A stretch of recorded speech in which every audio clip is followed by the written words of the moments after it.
Als Evi die Augen aufmacht, sieht sie, dass sie auf dem Gipfel von einem Berg gelandet sind. «Es hat geklappt!» ruft Sam Bartino und macht gerade einen Freudentanz. Die beiden laufen zum Burgtor und rufen laut nach dem Grossmeister.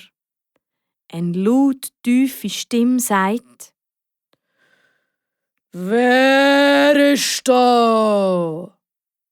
Es blitzt und donnert. «Ich bin es, Meister, und ich habe Evi mitgebracht. Wir müssen dich unbedingt sprechen.»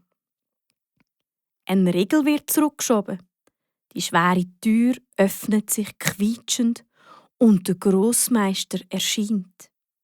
Er ist ein liebenswürdiger alter Mann mit weissem Bart und einem hohen, spitzigen Sternenhut. Als er den Sam Bartino sieht, verzieht er sein Gesicht. «Du schon wieder! Was ist denn das mal los? Wo du zum letzten Mal da bist, hat es eine Überschwemmung gegeben. Du hast dein Haus putzen, hast aber den Zauberspruch vergessen und hast den Besen und den Wasserkübel nicht mehr stoppen.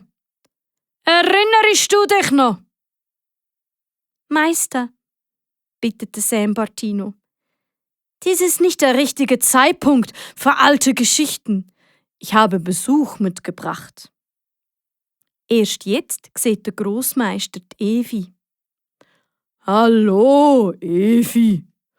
Schön, dich kennenzulernen.» «Meister, ich kann nicht mehr richtig zaubern.» «Ja, das ist doch nichts Neues, mein lieber Sam. Ich schaue mal in meine Glaskugeln hinein. Und vielleicht finde ich ja raus, warum du falsch zauberst.» Im grossen Raum der Burg hat es einen grossen Tisch mit einer Glaskugel drauf. Es wird wie von Zauberhand auf einmal dunkel und die Glaskugel fängt an zu leuchten. Auf einmal kann man sehen, wie der Sam Bartino im Zirkus zaubert und alles falsch rauskommt. «Lieber Sam Bartino, du hast den Schluss von deinen Zaubersprüchen immer verkehrt ausgesprochen. Beim letzten Mal aber, wo du durchs Feuerwerk abgelenkt bist, hast du es wieder richtig gemacht.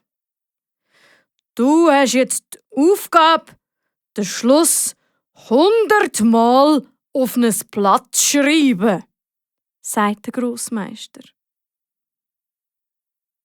In der Zwischenzeit hat der Grossmeister der Evi die ganze Burg gezeigt.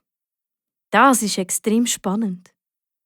Kinder, vielleicht besucht ihr ja auch mal eine Burg ganz in eurer Nähe. Jetzt wird es aber langsam Zeit, dass die Evi wieder heimkommt. Außerdem fängt auch ihr Bauch langsam an zu knurren. Da fängt der Sam Bartino wieder an zu zaubern. «Zauberstab, Zylinderhut, Himmelsgeister, helft jetzt gut. Drachenschwanz und Ringelschwein, Evi soll zu Hause sein. Lese nie falsch, Paprika, Fenchel, Froschschenkel, Basilikum.» Kaum sitzt Evi auf ihrem Bett in ihrem Zimmer, da kommt auch schon ihre Mutter und sagt: «Los, Evi, komm, jetzt ist fertig mit Träumen. Es gibt Nacht.» In dem Moment aber hat die Evi gewusst, das ist alles kein Traum gsi. Denn die Evi hat die blaue Perle vom Mädchen immer noch in ihrer Hand.